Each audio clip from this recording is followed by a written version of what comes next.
Mary Ashford and Barbara Forrest, two 20-year-old girls, spent their last hours alive dancing until the early hours of Whit Monday, May 27th. Both were found dead at almost the exact same spot, and both were killed in a very similar manner. Both girls were murdered on the same day, and both shared the same birth date. Taking a look at all the evidence, even an amateur detective could easily conclude that this was the work of one murderer that followed a pattern on the way to becoming a serial killer, with more victims to follow. But there is one big difference that makes this theory impossible. The murders that shared eerie similarities down to the surname of the prime suspect happened exactly 157 years apart. And astonishingly, the coincidences do not cease there. Erdington is a charming suburb of Birmingham City in England.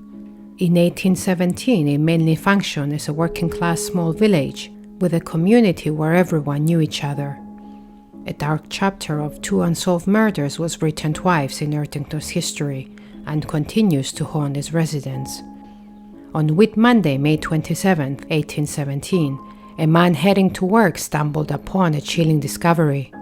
He was faced with a bundle of bloody clothing, a hat, and a pair of shoes. Following a trail of blood-stained footprints, he soon alerted the authorities to the nearby field, where they found the body of Mary Ashford, a beloved local servant. Her arms were noticeably bruised, and her clothing heavily stained with blood. She was strangled to death. The previous day, May 26, 20-year-old Mary stopped at her friend's house, Hannah, before going to work to leave her clothes she was planning on wearing to a dance they were to attend later that evening.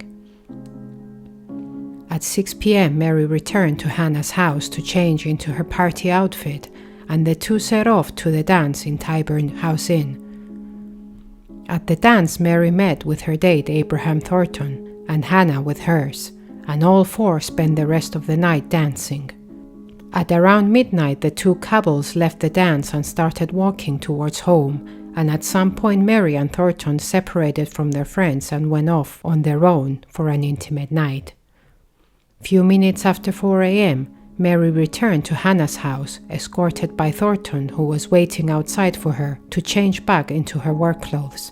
But since she was taking so much time, he decided to leave. Hannah later stated that Mary was in a good mood and was chatting with her friend about her night with Thornton before she headed to work. Two witnesses later claimed that they saw Mary walking alone a little after 4 a.m. A couple of hours later, she was last seen. Mary was found dead. The investigation quickly focused on Thornton, who was found in a state of shock when informed of Mary's death. Despite having witnesses and an alibi, he was arrested and went on trial for her murder. The prosecution theorized that Thornton attacked and killed Mary that night, but lacked concrete evidence and motive to convince the jury. Thornton had 3 witnesses who testified and corroborated his alibi, including a man who had a brief conversation with him after 4 a.m. He was found not guilty. Mary's brother refused to accept the court's decision. He was convinced that Thornton was the one who killed his sister and appealed for a second trial. The judge allowed Thornton to defend his innocence in a trial by combat, which is essentially a fight to death to prove one's innocence. Mary's brother rejected the decision, and the case was ultimately discharged. The wound Mary's death left upon the small community was to reopen with Barbara Forrest's case, a girl who was born on the same date as Mary, exactly 157 years later. On the early hours of Whit Monday, May 27, 1974, another 20-year-old girl was murdered and found few days later in a ditch, just 300 yards from where Mary's body was discovered.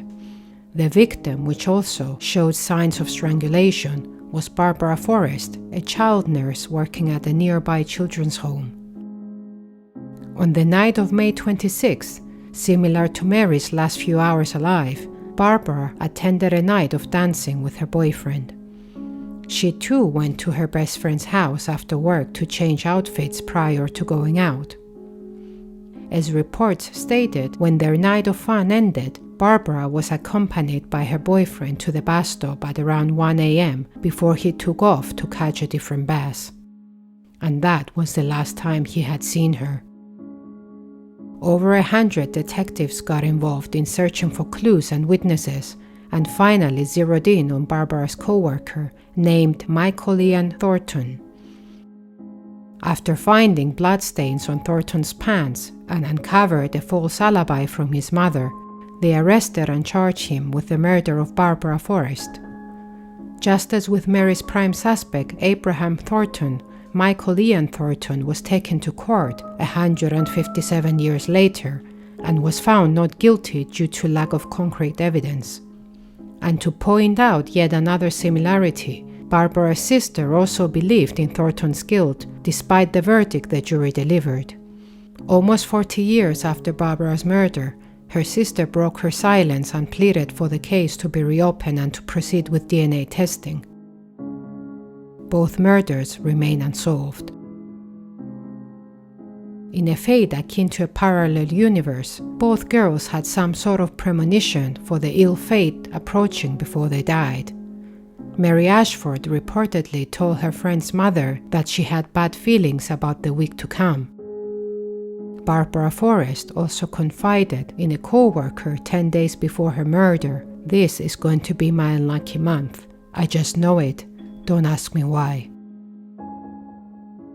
Both Mary and Barbara were 20 years old at the time of their murders. They even shared a birthday. They enjoyed dancing and going out with friends on their dates, which is what they both did the evening before they were killed, May 26. Both were strangled to death and left outside in the early morning hours of May 27th, and they were found in Pipe Hayes Park. The suspect's last name in the cases was Thornton, and the trial that took place 157 years apart had both men acquitted for the murder.